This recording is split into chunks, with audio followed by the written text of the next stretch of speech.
کہ اس سسٹم کو اتنا پیچیدہ کر دیا جاتا ہے کہ بالآخر شک کی بنیاد پر ملزموں کو ہی بری کر دیا جاتا ہے۔ ہم نے گزشتہ روز ایک سوشل میڈیا پر ایک وائرل سٹوری بھی دیکھی، جس میں ایک بابا جی نے خیبر پختونخوا میں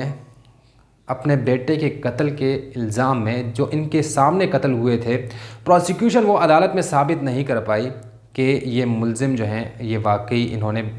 ایک لڑکے کو قتل کیا، لیکن انہوں نے خود قانون اپنے ہاتھ میں لیا اور ان اپنے بیٹے کے قاتلوں کو وہیں پر موت کے گھاٹ اتار دی اور اس کے بعد گرفتاری دے دی۔ اب معاملہ یہ ہے کہ جب کوئی ایویڈنس کمزور پیش کیا جائے، اس کے ساتھ ساتھ گواہوں کو کمزور پیش کیا جائے اور پیسے کی بنیاد پر مقدمات بنائے جائیں اور پریشر گروپ جو ہے وہ اپنا کام نکالنا جانتا ہو اور اس کے ساتھ ساتھ پولیس کو استعمال کرنا جانتا ہو، عدالتی نظام کو استعمال کرنا جانتا ہو، پروسیکیوشن کو استعمال کرنا جانتا ہو، تو پھر ہمارے ساتھ ایسا ہی ہوتا رہے گا، ہمارے ساتھ نہیں بلکہ اس ملک کے ساتھ ایسا ہی ہوتا رہے گا۔ اور آج ہی ہم نے ایک سٹوری ایسی بھی کور کی ہے جس کی ویڈیو میں انشاءاللہ آج یا کل میں ڈالوں گا، کہ ایک پولیس اہلکار انصاف کے لیے عدالتوں میں دھکے کھا رہا ہے۔ وہ کہتا ہے کہ میں نے محبت کی شادی کی اور اس کے بعد ہم نے ہنسی خوشی ہم رہنے لگے، لیکن جو لڑکی کے خاندان والے تھے وہ ان کو یہ بات ہضم نہیں ہوئی اور انہوں نے لڑکی کو نہ صرف اغوا کیا بلکہ اس پولیس اہلکار پر بھی تشدد کیا، اس کو بھی اغوا کیا، اور کچھ عرصے بعد جب چھوڑا تو پولیس اہلکار نے FIR درج کی۔ اب پولیس ہی اس اہلکار پر دباؤ ڈال لی کہ آپ مقدمہ واپس لیں، کہا جا رہا ہے کہ آپ صلح کر لیں اور مقدمہ واپس لیں۔ اور دوسری طرف ایک عجیب سی بات یہ ہے کہ اس کو محکمے سے بھی نکال دیا گیا، کافی عرصے تک اس کی تنخواہ بند کی گئی، اب اس کو محکمے سے بھی نکال دیا گیا اور صرف یہ پریشر ڈالا جا رہا ہے کہ آپ مقدمہ واپس لے لیں، صلح کر دیں، جبکہ یہ سابقہ پولیس اہلکار، پولیس کانسٹیبل اس بات پر اصرار کر رہا ہے کہ میرا قصور کیا ہے، اور صلح کی بات تو تب ہو جب مجھے پتہ چلے کہ میری بیوی کہاں ہے۔ اب تک ان کو یہ نہیں پتہ کہ ان کی بیگم ہے کہاں، زندہ بھی ہے یا مر گئی۔ لیکن SSP لیول تک کے افسر نے اس کو پریشرائز کیا کہ مقدمہ واپس لو اور صلح کرو، اور صلح اس بنیاد پہ کی جا رہی ہے کہ اس کو بیگم نہیں ملے گی، سامنا نہیں کرایا جا رہا ہے بیگم کا۔ تو یہ ایک یہاں کا مزاج بن چکا ہے، انصاف لینا دشوار ہو چکا ہے اور لوگ در در کی ٹھوکریں کھا رہے ہیں۔ عدالتی سسٹم اتنا پیچیدہ، اتنا طویل ہو گیا ہے کہ لوگ اس سے باہر ہی معاملات حل کرنے کو ترجیح دیتے ہیں، عدالت جانے سے گریز کرتے ہیں۔ وجوہات سب کے سامنے ہیں۔ یہ میں نے آپ کو ایک کیس کا حوالہ دیا جو کہ 39 سال قبل کا واقعہ ہے، اور آج یعنی ایک روز قبل اس کیس میں اپیل جو ہے وہ منظور ہو جاتی ہے اور جو سزائیں ہیں وہ کالعدم ہو جاتی ہیں۔ اب یہ سوال اٹھتا ہے کہ وہ جو قتل ہوئے ان کے مجرم کون تھے، ان کو سزا کون دے گا، اور جو اگر بے گناہ جیل میں تھے یا سزائیں ہوئیں ان کو انصاف کون دے گا، ان کے 39 سال واپس کون کرے گا۔ ان سوالوں کے جواب شاید ہماری آنے والی نسلوں کو تو مل جائے لیکن موجودہ وقت میں شاید نہ مل سکے، لیکن سوال بہرحال سوال ہے جو کہ اٹھیں گے اور لوگ سوال پوچھیں گے۔ آج جو سٹوری کور کی وہ ایک ایسی دلخراش سٹوری ہے کہ اسی معاشرے کا ایک فرد ہے جو کہ اپنی بیوی کی تلاش میں نکلا ہوا ہے اور پورا ڈپارٹمنٹ اس کے خلاف جو ہے لگا ہوا ہے، اس پر پریشر ڈال رہا ہے کہ آپ مقدمہ واپس لیں۔ اس طرح نہ جانے کتنے کیس ہیں، یہ تو پولیس اہلکار ہیں، عام شہریوں کے ساتھ کتنے معاملات چل رہے ہیں، لیکن انصاف شاید یہاں پر ملنا ناممکن ہے۔ یہی وجہ ہے کہ عدالتوں میں مقدمات کے ڈھیر لگے ہوئے ہیں اور جو پولیس اہلکار ہیں وہ یا تو ناقص مقدمات درج کر رہے ہیں یا پھر جھوٹے مقدمات درج کر رہے ہیں یا پھر پیسے کی بنیاد پر مقدمات درج کر رہے ہیں یا پھر کسی کی دباؤ کی بنیاد پر مقدمات درج کر رہے ہیں۔ یہی وجہ ہے کہ وہ بوجھ بڑھتا جا رہا ہے اور حل نہیں نکل پا رہا۔ سوسائٹی میں کرائم کا ریشو بڑھتا جا رہا ہے، جو گناہگار ہے، طاقتور ہے، کرمنل ہے، وہ مضبوط ہوتا جا رہا ہے، اس کے دل سے ڈر اور خوف نکلتا جا رہا ہے۔ جو عام شہری ہے جو سفید پوش ہے، جو اس ملک کو ترقی کی راہ پر گامزن کرنا چاہ رہا ہے، جو پڑھنا چاہ رہا ہے، لکھنا چاہ رہا ہے، جو کام کرنا چاہ رہا ہے، جو اس ملک کی ترقی میں اپنا کندھا پیش کرنا چاہ رہا ہے، اس کے لیے مشکلات میں اضافہ ہو رہا ہے۔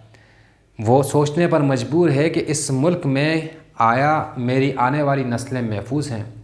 وہ یہ سوال کرتا ہے کہ میرے ساتھ کچھ زیادتی ہوتی ہے، ناانصافی ہوتی ہے تو میں کہاں جاؤں گا؟ مجھے انصاف کون دلائے گا؟ تو یہ بہت ساری باتیں ہیں، اس طرح بہت سارے مقدمات ہیں، دل خون کے آنسور ہوتا ہے جب اس طرح کے معاملات دیکھتا ہے۔ تو دعا کرتے ہیں کہ اللہ اس ملک میں کوئی ایسا شخص یا ایسا حکمران لے کر آئے جو کہ عام شہریوں کا درد رکھتا ہو، جس کو علاج کرانے کے لیے ملک سے باہر جانے کی ضرورت نہ ہو، جو کہ اس ملک کے لیے، اس عوام کے لیے کچھ نہ کچھ درد اتنا رکھتا ہو کہ ان کے لیے کچھ کر گزرنے کا جذبہ رکھتا ہو۔